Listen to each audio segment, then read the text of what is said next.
The Lions kicked off day 9 of training camp today, and number 9 for the Lions gave plenty of people things to talk about, and we're going to get into all of those things right now.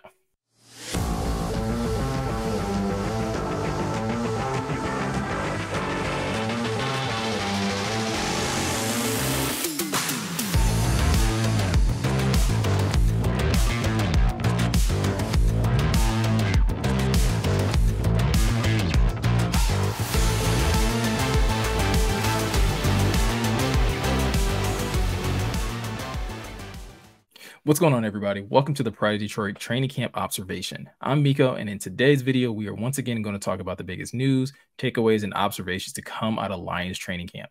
Now, day 9 of training camp had its handful of big plays and notable moments, but none of them were bigger than the play of Jamison Williams today.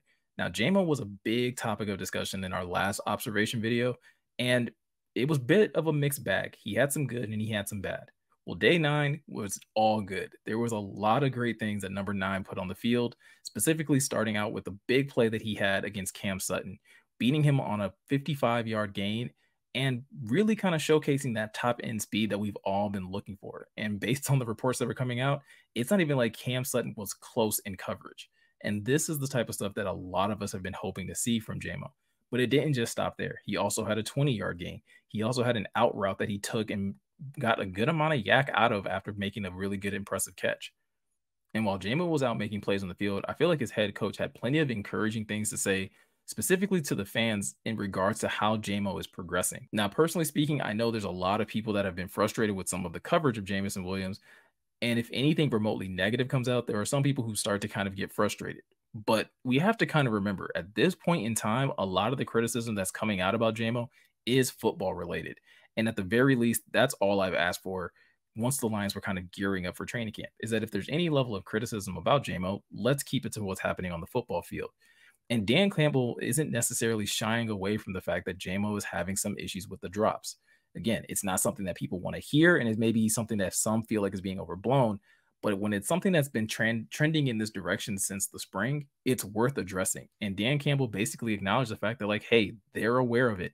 And it is something that they know that he needs to work on.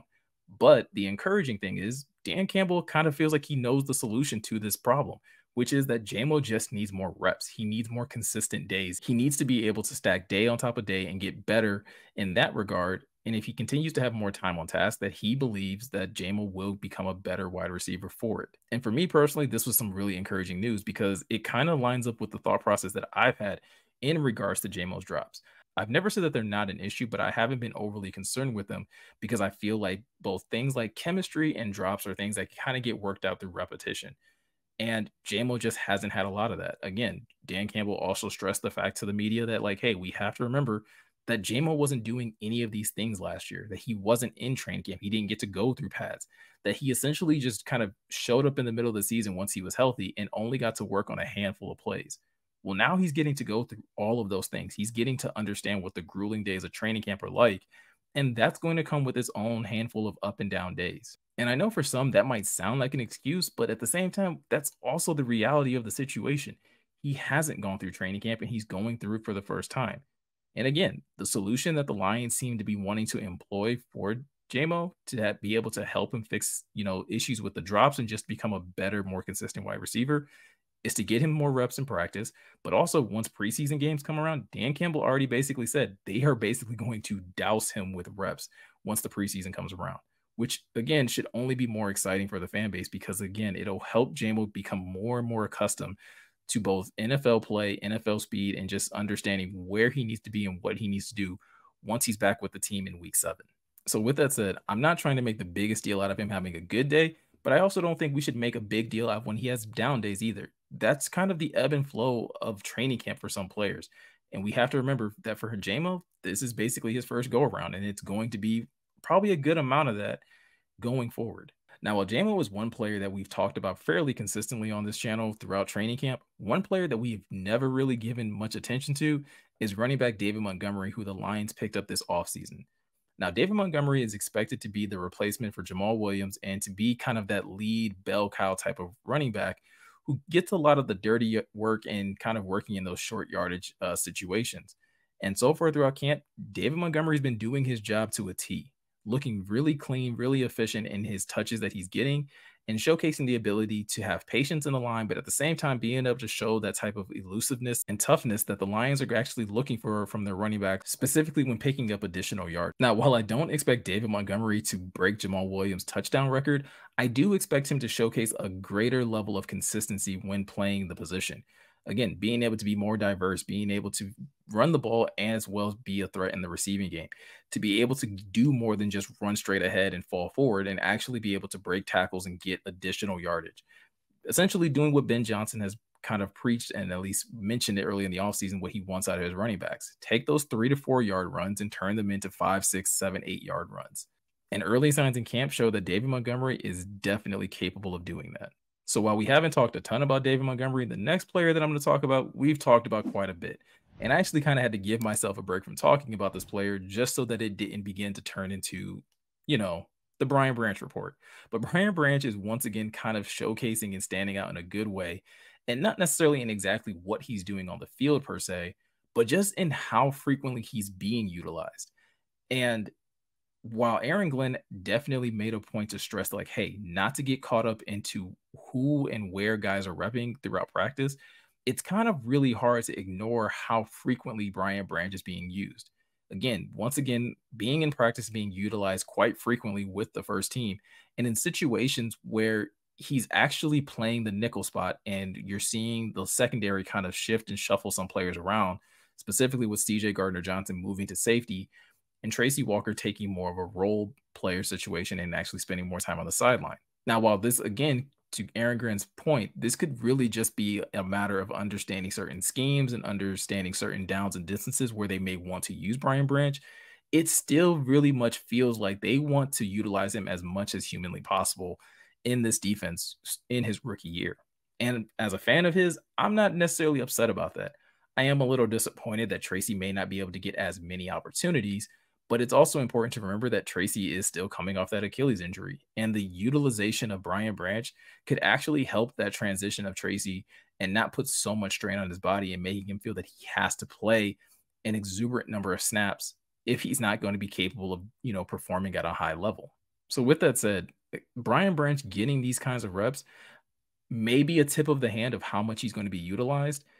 Or it could just be, again, the simple fact of Aaron Glenn's kind of pointing out that they want to get guys comfortable and they want to see how they stack up with some of the vets.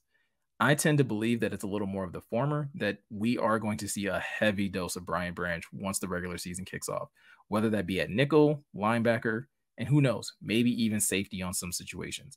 Brian Branch is going to be on the field. It's just a matter of how much. Now, on to a player that's a little more of a mystery as far as if they're going to make the roster, or even if they do make the roster, how much they'll actually play, and that being the likes of Julian Agholor. Dan Campbell once again took some time when meeting with the media to give an update on how Julian Agholor has been progressing throughout camp. And it's not necessarily the type of ringing endorsement that you would want if you're a guy that's a little bit on the fringe of making this roster. And basically put, Dan Campbell kind of highlighted the fact that Julian's been more of a flashy type of player. He makes good plays here, and then sometimes he kind of disappears and kind of reverts back to doing some of the things that they haven't necessarily coached him to do. And much like Jamison, where like the whole thing is about consistency, Julian Agholor is kind of finding himself in a similar situation where Dan's basically saying like, hey, he has to be more consistent. The only difference between the two players, and again, Coach Campbell made a really emphatic point to point this out, is that Julian's in year 3. And so the amount of rope that he has to necessarily show this level of consistency isn't very long. In fact, even Aaron Glenn kind of stressed the same thing when he was asked about Julian Agholor, that Julian just has to keep practicing and that he's going to have to kind of stack good days on top of good days as well. But if Julian's not able to do that, one player that's going to benefit greatly from that is James Houston. James Houston saw more second team reps, today in practice. And it's a really good sign for those who want to see James Houston make this roster and want to see James be able to take a good amount of snaps. The Lions seem to be very comfortable with Charles Harris starting in that Sam linebacker spot whenever they decide to deploy it. But at the same time, James Houston being able to get more reps, being able to work with the second team, and being able to develop a little bit better by working with some of the better players as a pass rusher and as someone in coverage is something that's going to truly benefit him in the long run. But this is essentially how training camp goes, and this is how training camp battles can be. If one player isn't stepping up to the plate and showcasing and giving the coaching staff confidence that they can, do a job and do it correctly, it opens up a door for another player to step through and really showcase and highlight their abilities. James Houston is one of those players that's definitely taking advantage of the lackluster play of Julian Agholor this far into training camp. So guys, that's going to do it for today's training camp observation. For more information on Lions training camp, be sure to head over to PrideDetroit.com and check out Eric's latest observation article, or you can check out the latest podcast episode that Jeremy and Eric do right after practice, where they cover a lot of other topics that occurred during practice and go a little bit deeper into their analysis on how they perceived practice to kind of unfold. So with all of that said, if you enjoyed this video, be sure to leave us a comment down below. Also, be sure to like this video. And if you're new to the channel, definitely be sure to hit the subscribe button and hit the notification bell so you can be notified anytime we upload a new video. So once again, I'm Miko with Pride Detroit. Thanks for watching, and I'll catch you in the next one.